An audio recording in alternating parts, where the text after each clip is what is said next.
The poor can just make do with water," Mirabelle's mother-in-law said, laughing uproariously. I frowned at her lack of class. Wait a minute, could it be? Right after my sister-in-law looked at me, her face turning pale. I let out a small chuckle.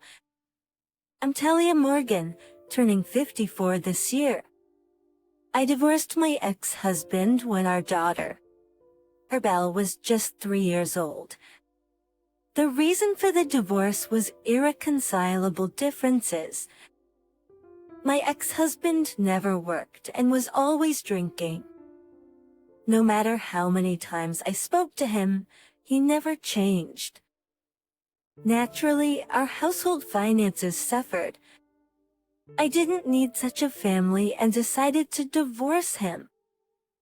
We divorced without any child support or alimony. Since then, it's been just Mirabelle and me. I had been a homemaker until the divorce. That's when I had to raise Mirabelle alone. I started working tirelessly, unable to leave young Mirabelle at home alone. I initially scraped by with piecework. Of course, life was just getting by.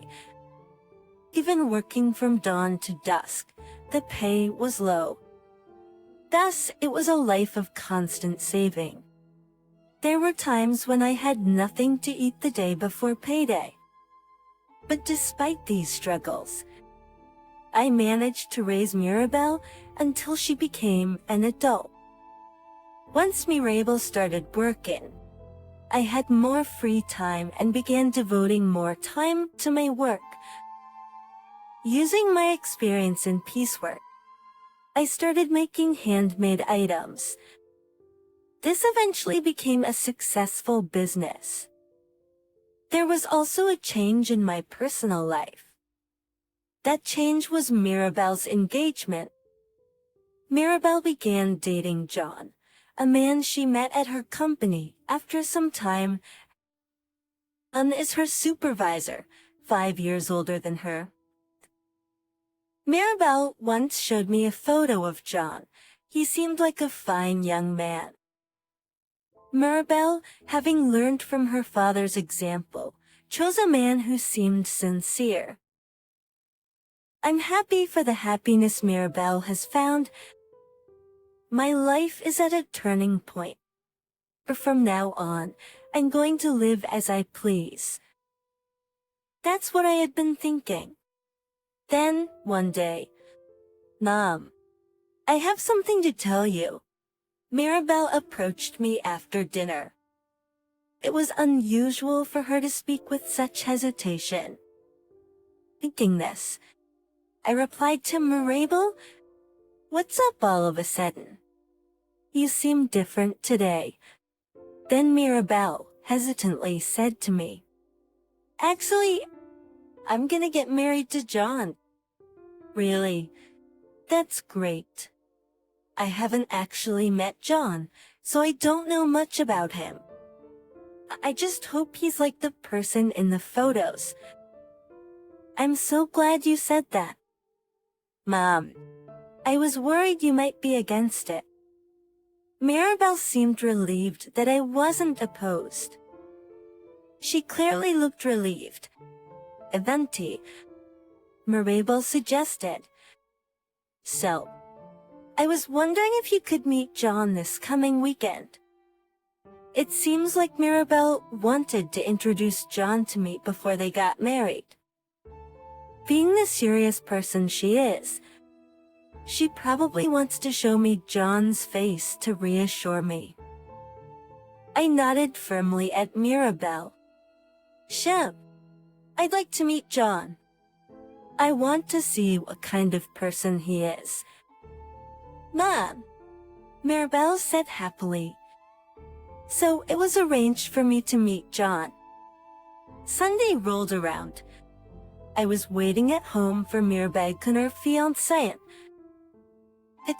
It was just before 11 a.m. Mirabelle would be bringing John over soon. Then the doorbell rang. Hello. I opened the door, and there stood Mirabelle and John. Nice to meet you. I'm John Black, engaged to Mirabelle. Please, it's a pleasure to meet you. After that, the wedding plans moved forward smoothly. Mirabelle seemed excited about preparing for the wedding, asking things like, what kind of dress should I choose for the color change? What color dress do you think would be good for me? Like to pick the first one? Well, maybe a color you like? I answered, but my mind was elsewhere. I couldn't forget John's blank expression that day. His face had gone completely empty. Maybe his family was strict about marrying into a single-parent household. So, I asked Mirabelle, what did John say on the way back that day about us being a single-parent family? I thought maybe John's family was opposing their marriage. Mirabelle looked puzzled and replied, he didn't really say anything special. Are you worrying too much? However, my bad feeling proved to be true. It happened one night. Mirabelle called out my name as soon as she came home. Her expression was quite gloomy. I was surprised and asked her, Mirabelle, why such a downcast face? What happened? Mirabelle remained silent, unusual for her usually optimistic self. After a while, she started to speak, albeit reluctantly. Actually, Anne's family doesn't seem too happy about our marriage, she said with a sad face. Why? Because we're a single-parent family. They think John might struggle because we're poor. That was a terrible thing to say, because hearing such words from the in-laws must be very hard. I asked Mirabelle seriously, was it John's mother who said that to you? Mirabelle nodded silently. I was outraged by the incident. I didn't want us to be stereotyped as poor just because we're a single-parent family. We've had our struggles, but now we're living a normal life. In fact, I've been working as hard as any man. Then Mirabelle shared something even more unbelievable. John's sister-in-law said some things too. Like what? I asked her. She accused us of planning to mooch off John, saying that there's no way they could become a family with people like us. Mirabelle answered, looking very downcast. She must have been deeply hurt by these direct accusations. But to say such awful things even about me, someone they've never met, is unbelievable. John's in-laws are just beyond belief. What did John say at that time? I inquired. I recalled John's face when he visited our home recently. Maybe his expressionless moment was due to anticipating his family's reaction. It seems his family has quite a prejudice against single-parent households. I was worried about the future. Like they're even tit today. Mirabelle spoke up. Hunt defended me. After all, he said I work at the same company as John, so the idea of me asking him for money is ridiculous. I felt a sense of relief. If John's standing up for you, then that's reassuring. I found myself saying, if John didn't defend Mirabelle and sided with his family, I'd be worried about her future. She would probably continue to be belittled by his family. But if John stands by her, it's a little better. A few days later, Mirabelle suggested a meeting with John's family. I want to have a meeting with John's family before the wedding. I'm really sorry to ask this. It was apparently a proposal from John's mother. You should greet your future in-laws at least once. Your mother has that much common sense, right? She was told. John and I couldn't say no. I'm really sorry. Maribel apologized, considering my feelings. I was going to meet John's family for Mirabel's marriage greeting. Honestly, I had no idea what they might say. I didn't really want to go, but it seemed like the right thing to do. That's fine, I agreed. And so came the day of the marriage greeting. Along with Maribel, I went to a restaurant near John's family home. The reason for choosing a restaurant was suggested by John's mother. We can't let you cross our threshold yet since you're not officially part of the family. There's a fancy restaurant nearby. Why don't we meet there? The restaurant chosen by John's mother was a high-end place, costing about $600 per person for a course meal. I occasionally go there for business, but rarely in my private life. I was puzzled why John's mother insisted on this restaurant. When Maribel first greeted John's family, his mother had chosen a cafe nearby. Moreover, Maribel had to pay for his mother's tea. For sure, according to her, it was only natural since you're going to be part of the family. The workmates. None did pay her back later. I wondered why John's mother had such an attitude when she was the one inviting us for the marriage greeting. I frowned involuntarily. However, if I, as Maribel's mother, refused, it would undoubtedly be seen as rude. And Maribel would be the one to suffer after the marriage. Not wanting that, I reluctantly accepted the proposal. I put on light makeup and headed to the agreed place. I usually wear more makeup for work, but I thought it best to be modest today. My outfit was also much plainer than usual. A flashy outfit might make John's family think I'm extravagant with money. Again, they already think I'm after John's money. A modest appearance seemed wise. With these thoughts, Maribel and I entered the high-end. They entered the high-end restaurant and were led to a private room by the staff. Upon opening the door, there were John and his family. Maribel, mother-in-law, thank you for coming today, John said politely. Likewise, I responded to John. Then I faced John's parents and sister-in-law. They were looking at Maribel and me with smirking, condescending gazes. It was clear we were not welcomed by John's family. I greeted them cautiously. Thank you for your precious time today. I'm Talia, Maribel's mother. It's a pleasure to meet you. Palpitations, John's mother said with a sneering laugh. I don't really feel like welcoming you, though.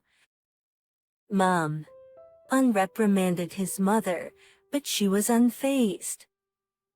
After all, being a single parent is a problem, right?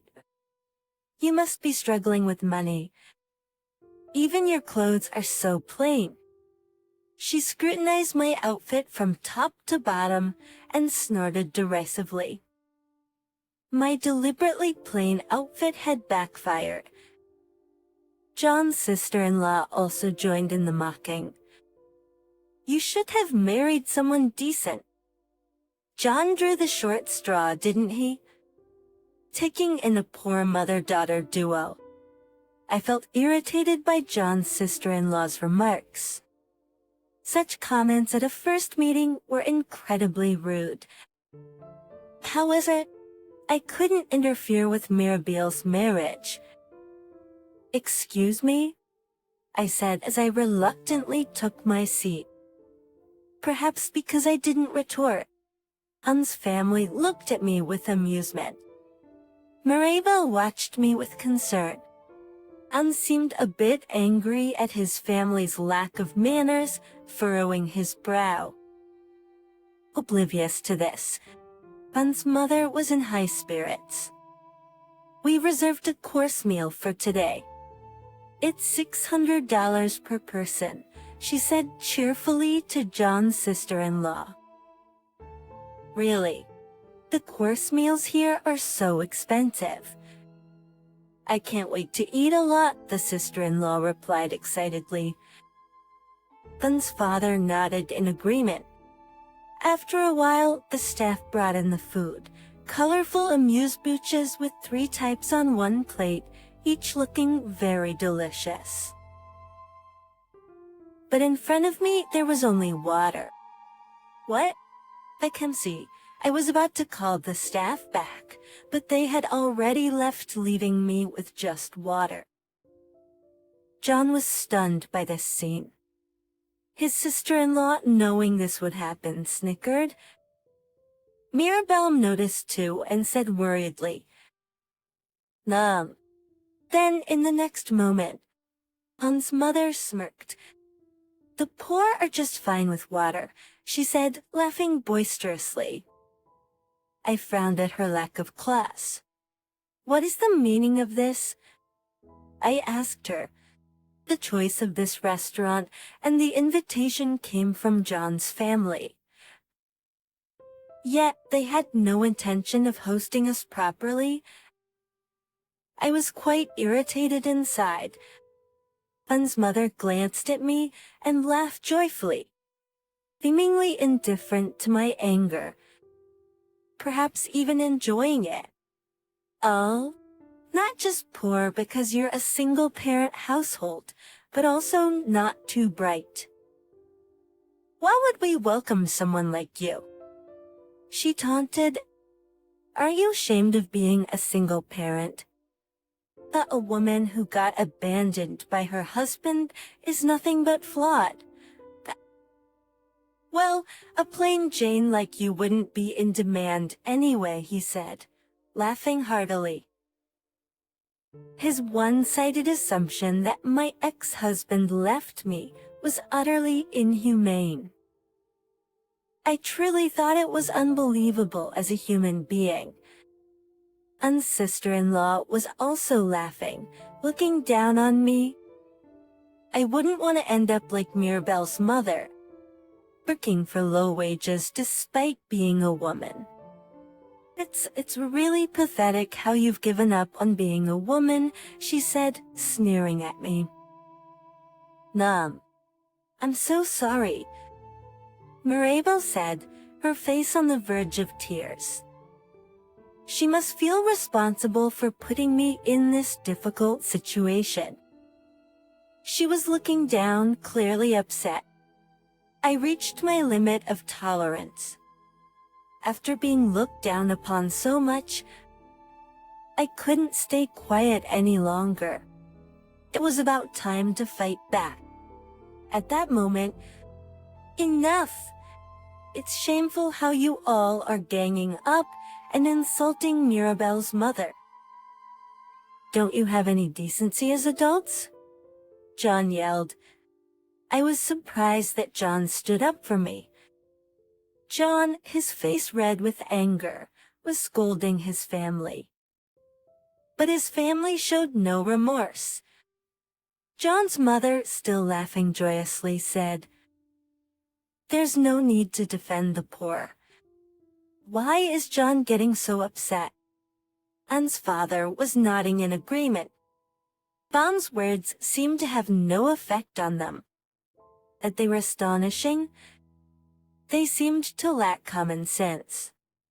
It might be time for my counterattack.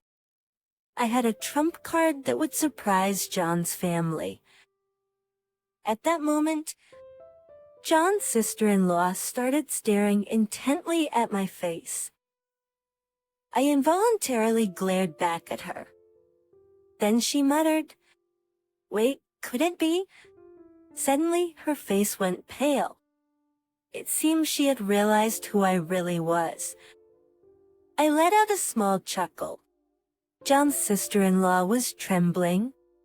"This can't be true." Noticing her change, John's father asked with a puzzled expression, "What's wrong with you? You've been acting strange." Anne's mother also looked surprised. "Surprised? Oh my, you're as pale as a ghost. Are you feeling ill?" She seemed concerned for her daughter. Despite her trembling, Anne's sister-in-law couldn't stop. The fact she realized probably made it unavoidable. Then she tentatively asked her father, "Dad, the company you work for is Henry Crafts, right?" She looked intently at her father, seeking confirmation. Henry Crafts made a small to medium-sized enterprise with about 100 employees, and the salaries aren't as high compared to large corporations. And yes, I'm familiar with Henry Crafts because it's related to my work. Laughing, John's father responded, "What's this all of a sudden?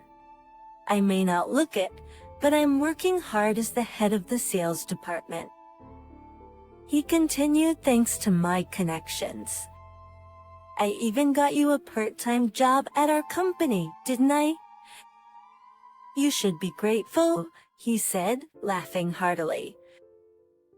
"I thought so." John's sister-in-law looked resigned and deflated.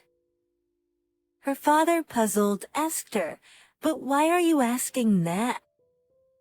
"You just want to brag about working full-time, because this poor woman is likely in some irregular employment." He looked at me disdainfully. "I'm going to bring this man down," I vowed in my heart. Done. John's sister-in-law let out a light sigh and started speaking.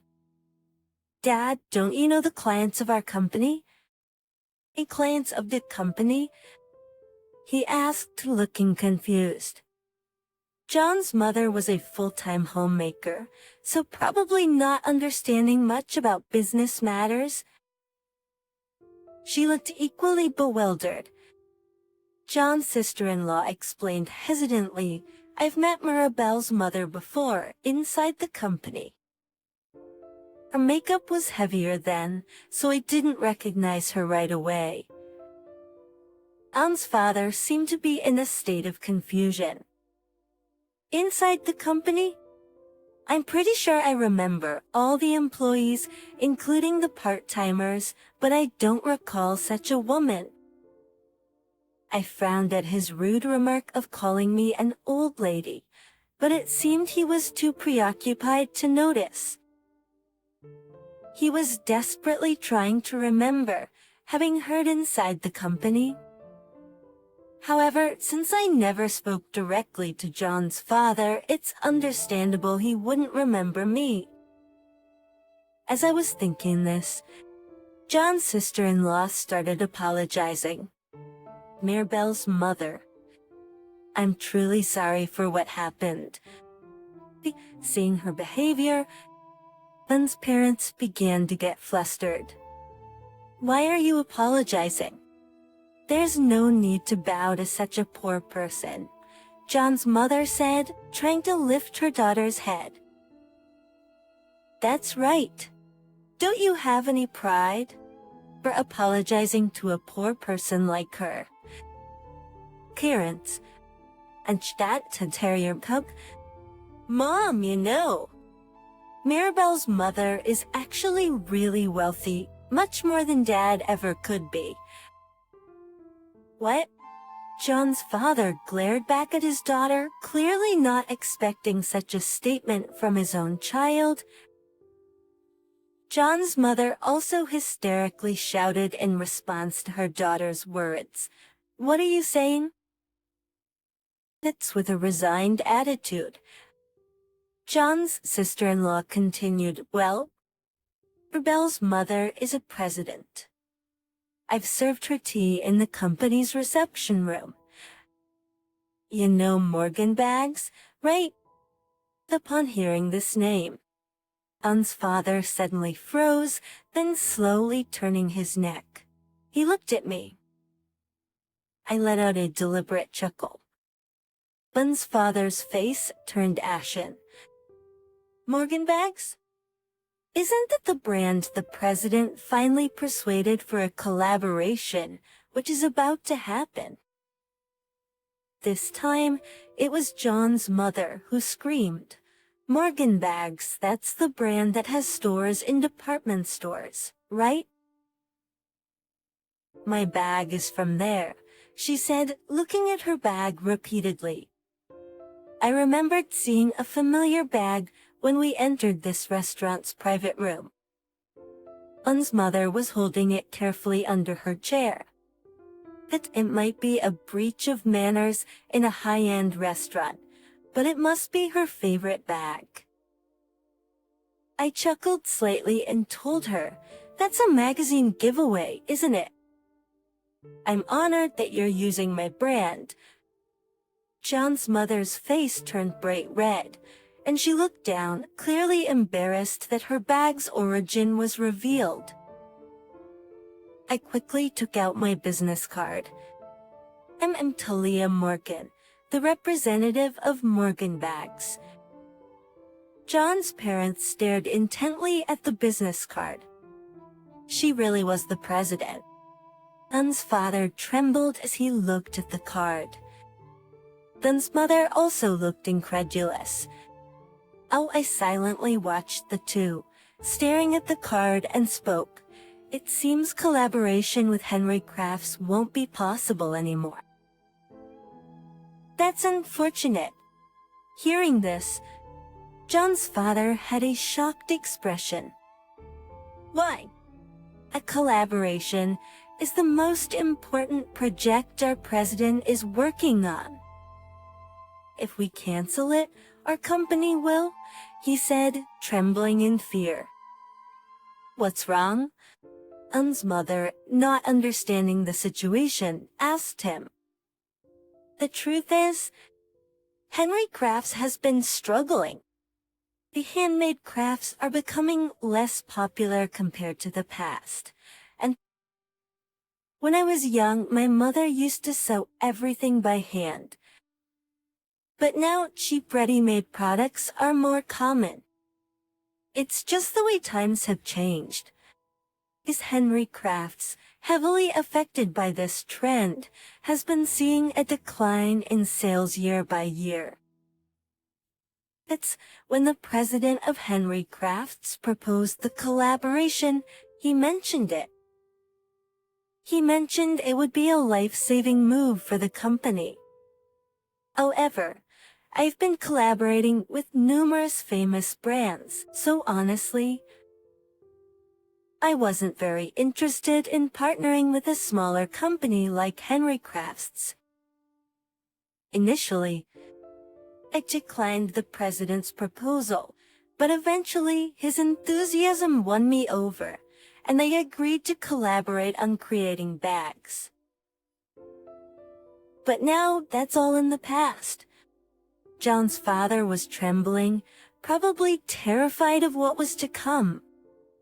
I watched the two silently, still staring at the card, and spoke. Collaboration with Henry Crafts no longer seems beneficial. It was only the CEO's enthusiasm that convinced me. But a company with employees who looked down on Mirabelle.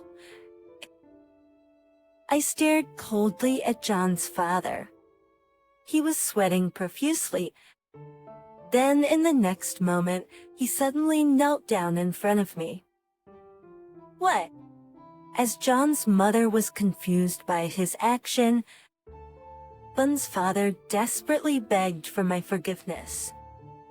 Mirabelle and John were also shocked by his kneeling. I'm truly sorry. Un's father apologized, rubbing his head on the ground. He seemed desperate.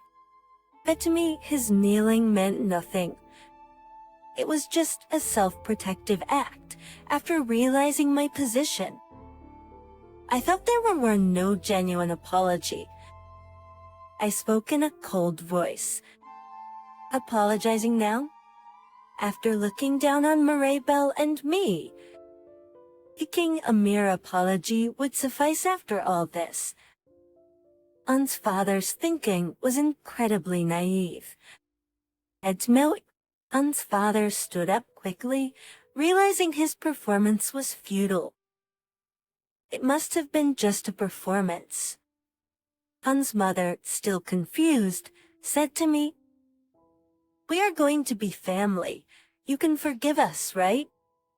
She looked at me expectantly and continued, "I'm a huge fan of Morgan bags. Since we're family, I can get some products for free, right?" She looked at me with hopeful eyes. I was dumbfounded and speechless. That's too convenient," John said, his face grim. And he thought his mother's statement was too unreasonable. However, John's mother didn't seem to understand. Why not? There must be plenty of stock, right? But won't hurt to give away a few, she said, getting upset. Un's father and sister-in-law looked at her in dismay. I looked at John's mother and declared, "I cannot give away our products for free. After all, you're still strangers to me." She looked frustrated at my words. "But Mirabelle and our John are gonna get married, right? It makes us family. As family, you should be helping us out financially. You're a CEO after all," she said matter-of-factly. After all the derogatory comments, her attitude showed no sign of remorse. Finally, Anne couldn't take it anymore. "Mom, aren't you embarrassed to change your attitude so quickly, just because you found out Mirabelle's mother is a CEO?" John, his face red with anger, confronted his mother. But she seemed unfazed, laughing it off. "What's wrong with that? A CEO like you must have money to spare, right?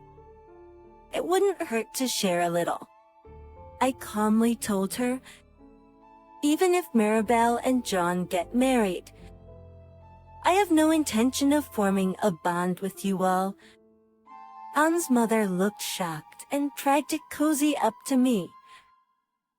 "Don't say that. We're gonna be family once they're married." Giving away a bag or two. I was infuriated by her audacity.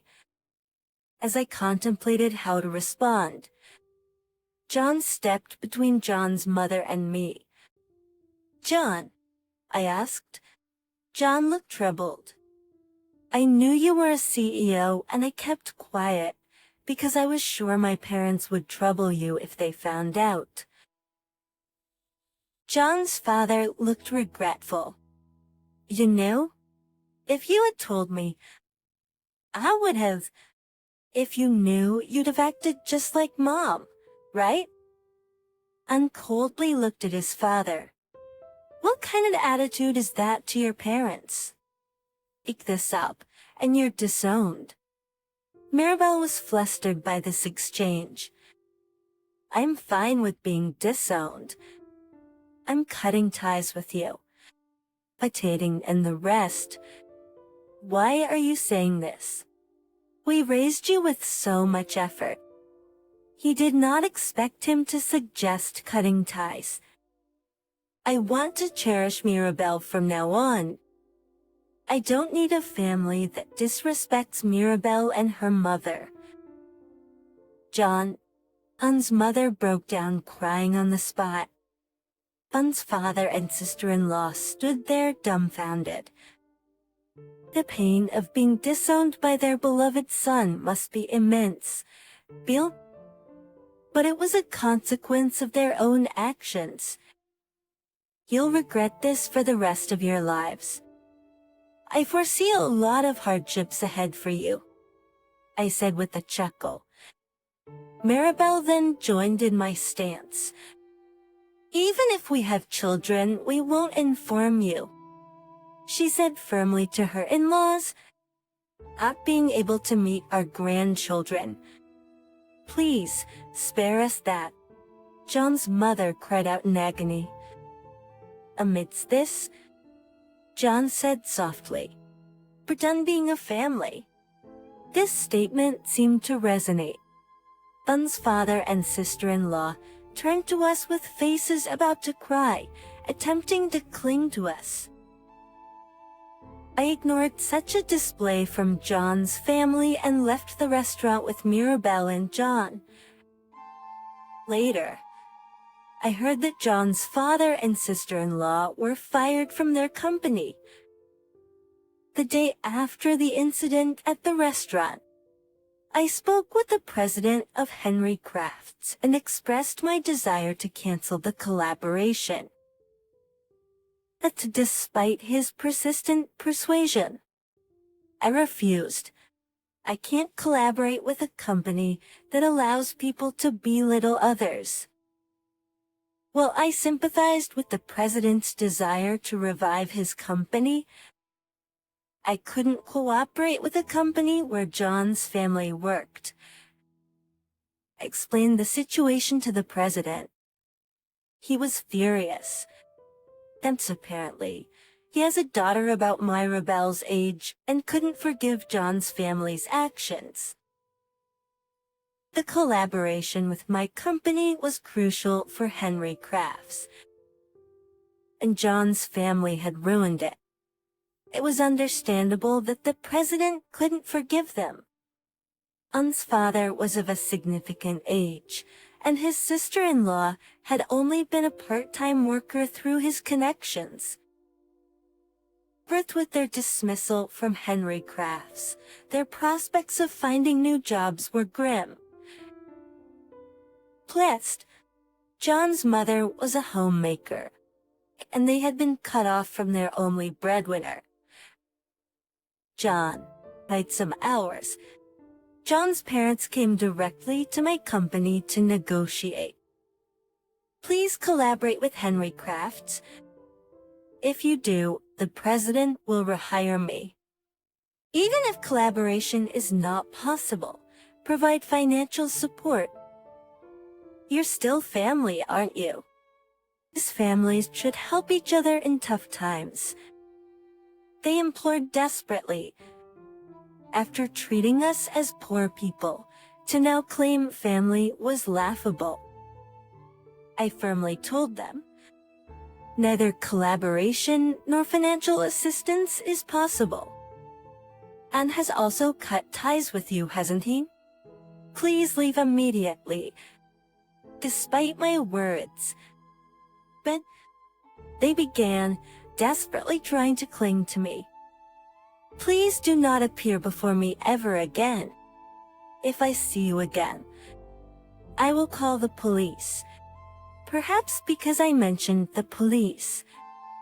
John's father said, "Please, not the police." We won't come back again, and hastily left with John's mother. Their clothes were shabby, indicating they were probably not living well. These were the people who had derided others as poor. It was truly a case of getting what they deserved. Apparently, John's sister had become a complete recluse. Unable to find a job or get married, John's sister has become pessimistic about her future and apparently doesn't come out of her room anymore.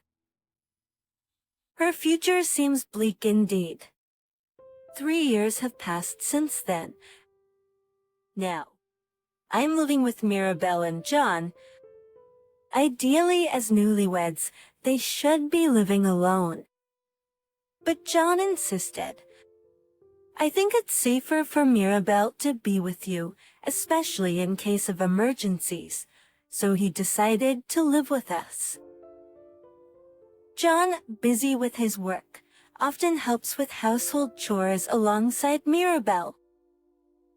I couldn't be more grateful. There's been a significant change for the three of us.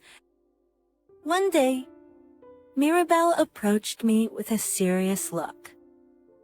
Nah, I was worried something had happened to her. Then, her expression turned to a smile. I'm going to be a mom. She happily stroked her belly. That's wonderful. Mirabelle, congratulations, I said, embracing her in joy. John stood beside us, smiling happily. I know there will be many challenges ahead, but I believe we can overcome them.